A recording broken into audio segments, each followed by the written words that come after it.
All right, hi everyone. I hope the volume is better on this presentation. We're going to talk about the war in Kansas, as well as some other items. Um, in a way, the Civil War started in Kansas in 1856 when fighting broke out over the admission of Kansas to the Union.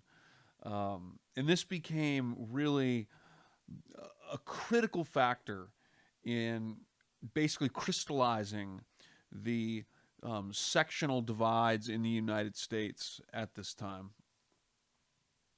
So, sectional politics, as I just mentioned, crystallized really with the crises of the mid 1850s and late 1850s that we're going to talk about here.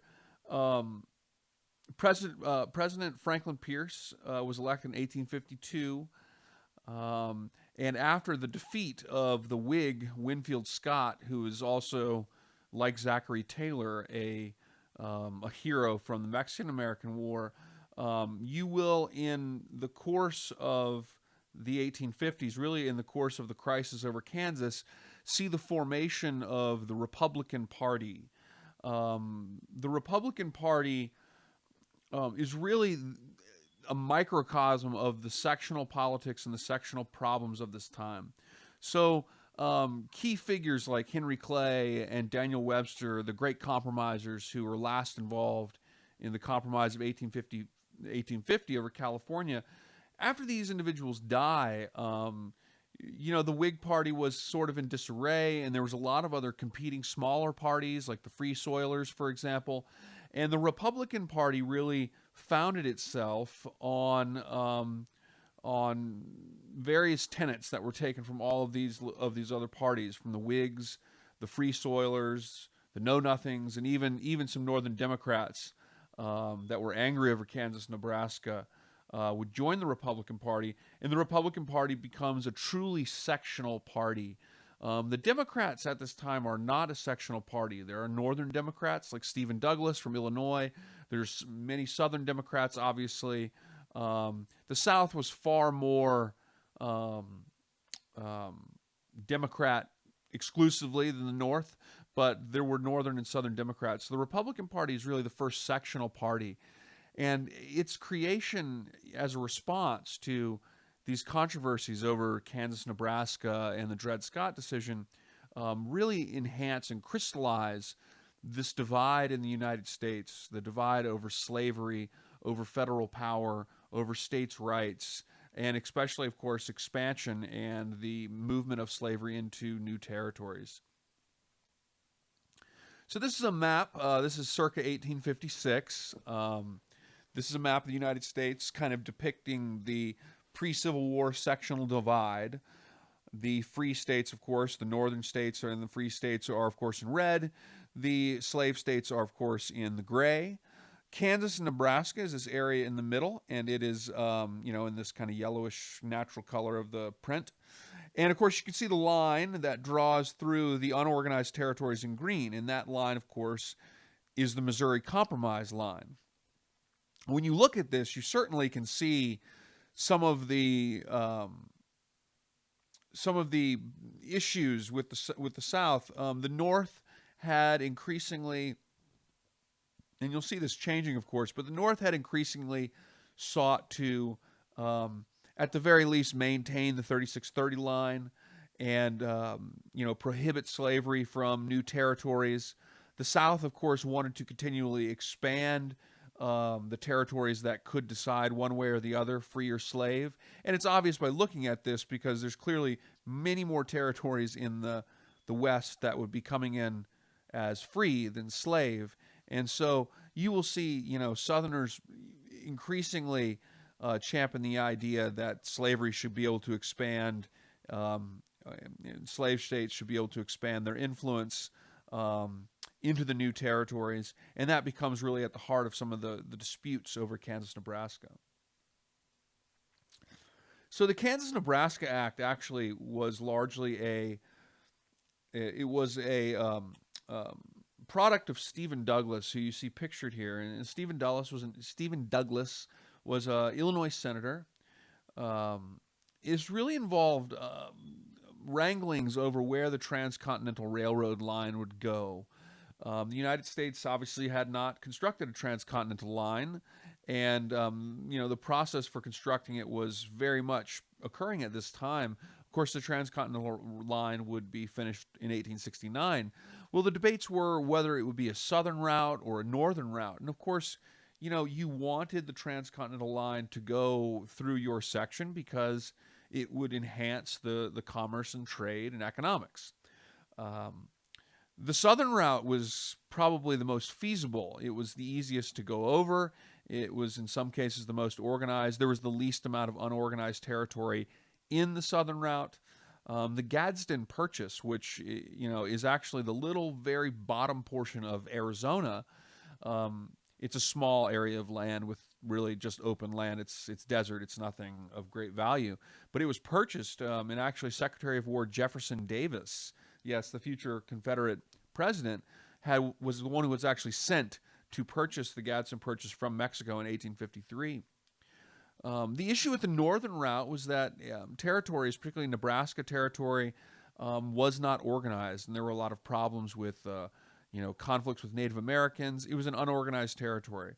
The solution for people like Stephen Douglas, who desperately wanted a Chicago railroad terminus for the economic benefit of his state and section, was to organize it. And so to organize the territory meant that you would have to encourage migration to the territory, and you'd have to encourage the Nebraska Territory to create governments and propose constitutions. Well, of course, as soon as you open up this issue of a new state coming into the Union, you have the issue of whether it would be slave or free. Because, of course, particularly for Southerners, they had been fighting very hard to maintain this balance in the Senate in which they would have enough pro-slavery or Southern-friendly states in the Senate that would allow them to always protect the institution of slavery from a president and a House of Representatives that could be representative of free areas of the country. So this would be a huge problem, and Stephen Douglas understood this. And so Stephen Douglas, in trying to achieve this issue, proposed something called the KansasNebraska Act. And the KansasNebraska Act was basically said that Kansas-Nebraska Territory, or Nebraska Territory, would be cut in half. The northern half would be Nebraska, and it would be free, and the southern half would be Kansas, and it would have slaves. It would be a slave state. Of course, this was a big issue because it threatened the Missouri Compromise, which had said that no territory above the 3630 line, basically the southern border of Missouri, could be admitted as a slave state. The federal government had banned slavery effectively above the 3630 line. Well, Franklin Pierce, who was typically pretty sympathetic with the South, drove this through Congress to the opposition of a lot of who we're now going to be calling Republicans. They drove this bill through Congress, pledging that Kansas would be a slave state, Nebraska would be a free state. It seemed like the best route for a guy like Stephen Douglas to organize the territory of Nebraska, but also prevent continued controversies like the one they had over California. However, it produces, in a large respect, it produces the Republican Party, but it also produces an even more enhanced sectional politics in the country. And it's far worse than the crisis over California and the Compromise of 1850. The violence that it will erupt over Kansas will be quite thorough and chaotic. Before I move on and talk a little bit about the situation with Bleeding Kansas, I want to talk about something else that's going on for Southerners. You remember this map that I showed you momentarily? You could see that if you abided by the 3630 line, which of course the Kansas-Nebraska Act, it's basically nullifying the 3630 line, and by the Dred Scott decision of 1857. The 3630 line will be pretty much wholly found to be unconstitutional by the court headed up by Roger B. Taney. However, Southerners in the 50s, because of this limitation of new possible slave states, Southerners went to kind of great lengths to find potential new slave territories. The United States was very deeply involved in Central America. We had obtained a treaty with Colombia that guaranteed us the right to use the isthmus to develop a transcontinental railroad line across the isthmus, which wasn't long. You know, it's 48 miles. This is basically where the Panama Canal was built. William Walker, Southerner, who was born in Nashville, Tennessee, pictured here. William Walker actually went into Central America and the Caribbean, doing what they called filibustering, not the same as in politics, but he went to Nicaragua and tried to. He made himself president of Nicaragua. He was the technical president of Nicaragua from 1856 to 1857. He is ultimately fought and defeated by the Central Americans, and he was executed by firing squad by the Hondurans in 1860. But William Walker, and this is a map. This is William Walker's map of Nicaragua territory. William Walker very much wanted of a number of Southerners who wanted to find new slave territories to bring into the Union, and many of them looked to the Caribbean and South America.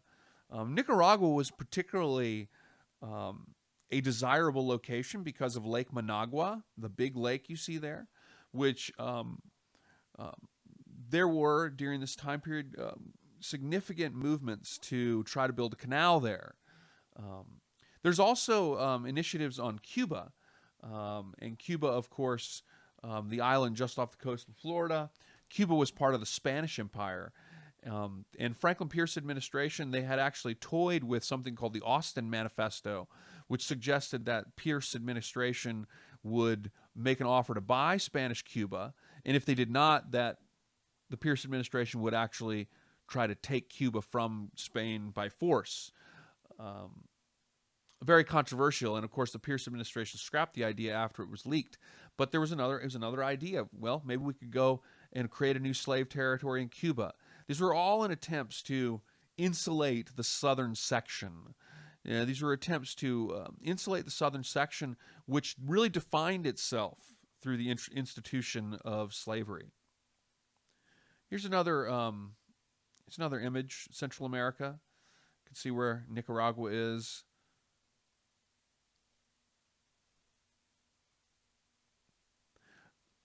So after the KansasNebraska Act was passed through the Franklin Pierce administration, there was a lot of animosity and anger from anti-Southern advocates in the North. There was the New England Immigrant Company in New England that encouraged people to migrate from New England to Kansas as anti-slavery advocates. Many of them were sent with breech-loading so-called Sharps rifles. Jayhawkers moved into Kansas to try and manipulate Kansas's future.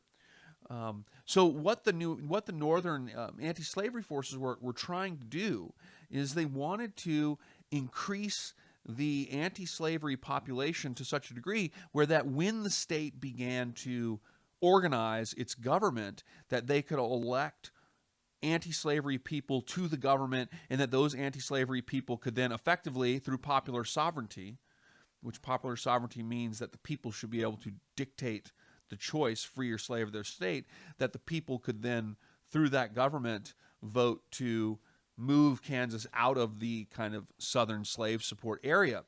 And Southerners were increasingly upset by this because they felt, as was the case, that Stephen Douglas, a Northern Democrat from a non-slave state, they had assured them that Kansas would be a slave state and Nebraska would be a free state, despite the fact that very few slaves populated the territory.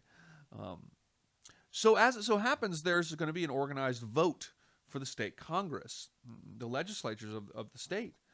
And to prevent what they fear might happen would be that because there's very few slaves populating the territory, because New England Immigrant Company and groups like this have been trying to encourage people to migrate to Kansas, to build the anti-slavery population in the state, there's going to be a vote in the state Congress. And Missouri Senator David Atchison, in an attempt to prevent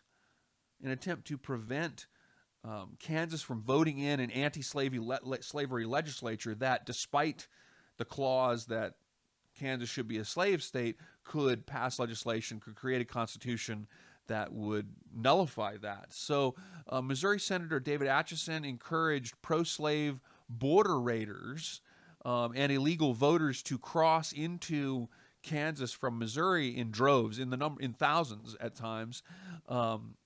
And these groups raided people, they terrorized people, and they held the election amid an atmosphere of terror and fraudulent voting, situations in which you had places where 200 people lived and there was 2,000 votes for pro-slave. This results in two separate governments created. The first government was the Lecompton government, and it was a pro-slave government. It was the first government. It was the government that resulted from this vote that David Atchison's kind of border ruffians, as they were sometimes called, had basically encouraged at the point of a gun. This was theoretically the legitimate government. It was a result of this process, and it was an incredibly fraudulent government.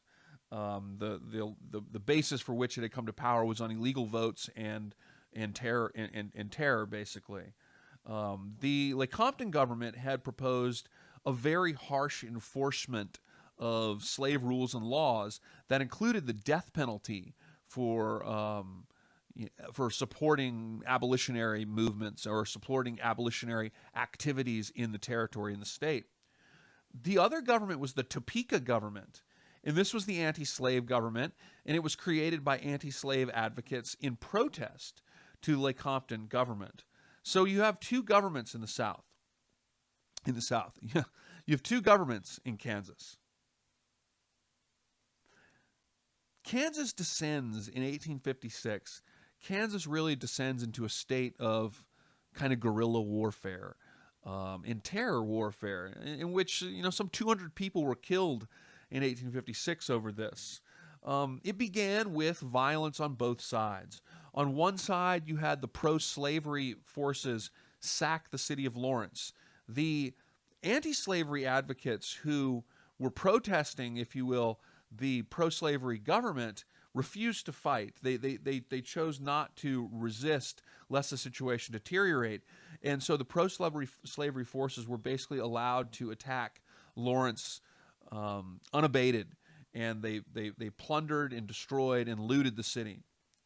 At the same time, Charles Sumner, who was a senator from Massachusetts, in response to things like the sacking of Lawrence, spoke, and of course the border ruffians that were raiding from Missouri, Charles Sumner, the senator, spoke very, with great anger against the Southerners. And in challenging, quote-unquote, Southern honor, Preston Brooks from South Carolina, actually, imaged here in a lithograph image, Preston Brooks caned Sumner almost to death.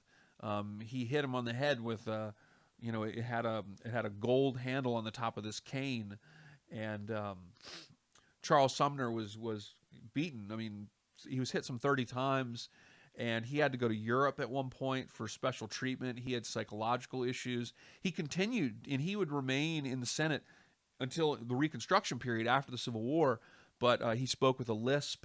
It very much affected his quality of life, as he would have suffered, what we would call today a head injury. John Brown was an anti-slavery advocate, and John Brown was equally kind of stirred up by what he saw with the sack of Lawrence, with what he saw with the caning of Charles Sumner. And John Brown, who was John Brown was the father of 20 children. He was a very, very religious man, and he became kind of he was a fanatical anti-abolitionist, he's a fanatical abolitionist, and he promoted fighting fire with fire. He promoted, using the force of terror and war against the pro-slavery advocates. John Brown was very much mentally unstable. John Brown would, after he heard about the caning of Charles Sumner, after he heard about the sack of Lawrence, and these types of things, John Brown very much, he would fly off the handle and become, very, very emotionally irrational. John Brown and several of his followers carried out what was called the Pottawatomie Creek Massacre in May of 1856, in which they attacked a handful of unwitting pro-slavery individuals that had not been involved in recent murders that John Brown was seeking to avenge. But John Brown and his followers captured them, and they basically killed them execution style, more or less, with broad sabers to the head. So it was a brutal kind of killing. The Pottawatomie Creek Massacre is kind of adding fuel to the fire to this sectional violence from the South and from the North that's kind of descending on Kansas. So Kansas falls into a sort of guerrilla terror war. And the issues of these sectional issues are increasingly enhanced by the coverage of these events from Northern and Southern journalists. Take, for example, the caning of Charles Sumner. In the North, it was very much presented as an act of utter Southern barbarism. In the South, Preston Brooks was praised as a hero for uplifting Southern honor. So it becomes an increasingly violent situation in Kansas and becomes a microcosm of the sectional dispute in the country. After Kansas begins to stabilize for a period of time, after 3 to 4 governors had gone in and they had failed, and they had sought to bring it under control, and they had failed, eventually the Kansas crisis is brought somewhat under control. And after it's brought somewhat under control, the Lecompton government, still the same government, called a fraudulent convention to create a constitution for the state to put before Congress. The Lecompton Constitution called a convention, and the convention was basically going to establish a constitution that would then be voted on. The critical officials in every avenue of this are pro-slavery officials, and the Lecompton government represents about 1/5 of the population. So it's anything but democratic. And the governors who had come to the territory to oversee this stuff had increasingly recognized this, and there were governors from the North and there were governors from the South that all seemed to recognize the fundamental non-democratic nature of what was happening in Kansas as pro-slavery advocates increasingly tried to fraudulently control the situation to their own benefit. So the Lecompton Constitution proposed, this convention proposed a constitution that would be with or without slavery, which on surface, sounds fair enough. Fine, let's vote on it, even though the chance of having a fair vote at this time was a pretty far stretch, because they hadn't had a fair vote yet. Every time there was a vote called by the Lecompton government, the anti-slavery people would refuse to participate in it, fearing that if they participated in it and it lost, it would give credence to the Lecompton government. They also refused to participate in it because they pretty much knew that all these elections were going to be rigged with illegal voters in one way or another. And so it was basically a one-sided constitution that was proposed.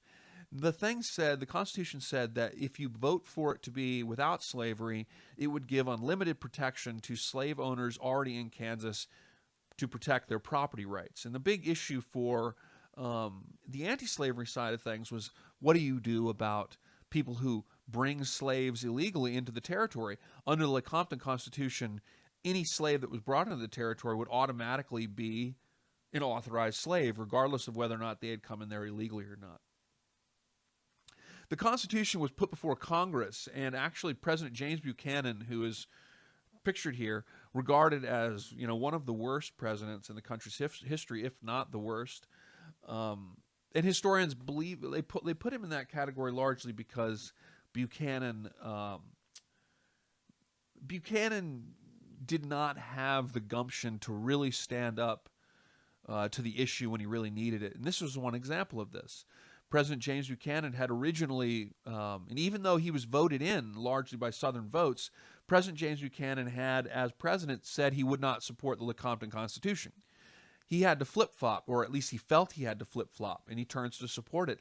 And of course, the reason that he felt he had to do that is fear. James Buchanan thought, if I don't support this, the Southerners are going to either secede or start a war. And he was trying to do anything he could to kind of placate the South and prevent that from happening.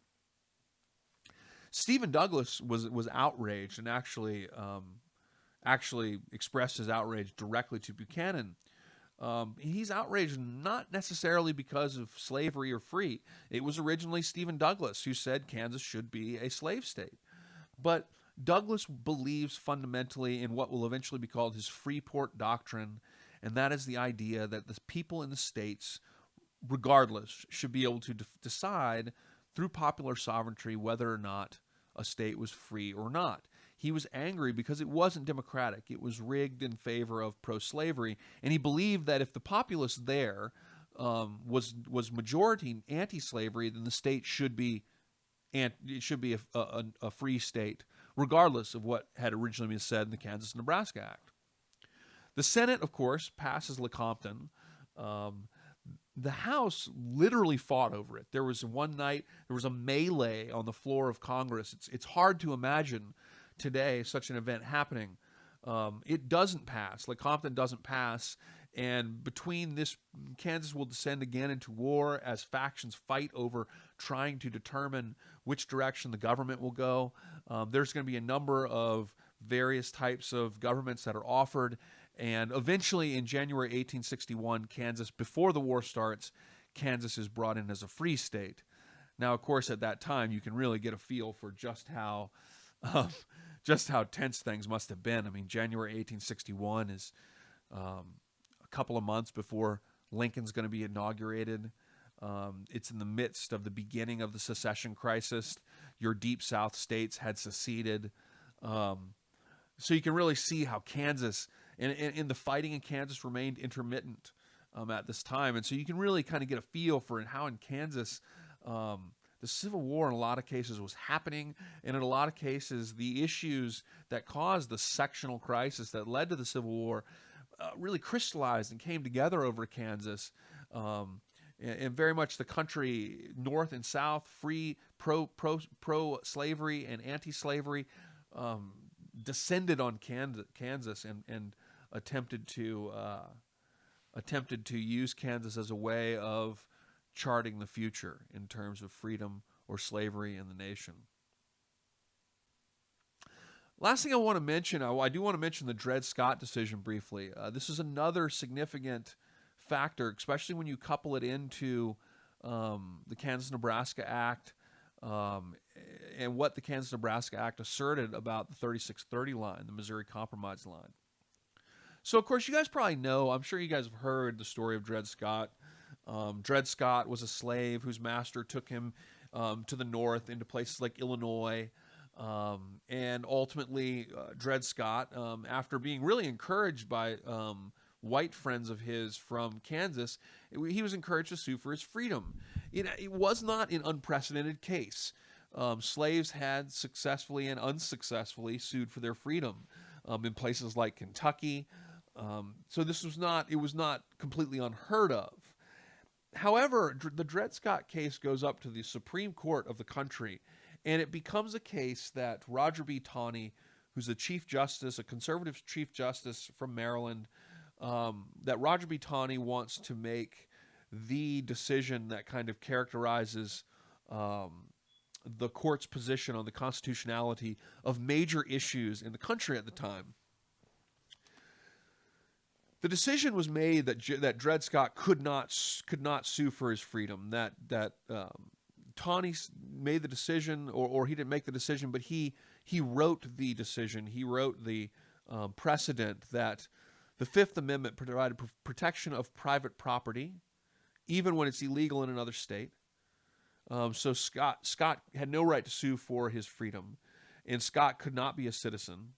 This is despite the fact that, in the founding of the United States, in the founding of the Constitution, that in some states, I think there was 5 of the early states, slaves did participate and vote on ratifying the Constitution and so forth. But in terms of federal citizenship, an African American could not be a citizen, according to Tawney. Scott had no right to sue for his freedom. The big one too was that the Missouri Compromise was, according to Tawney, unconstitutional, and that Congress did not have the right to ban slavery from the territories.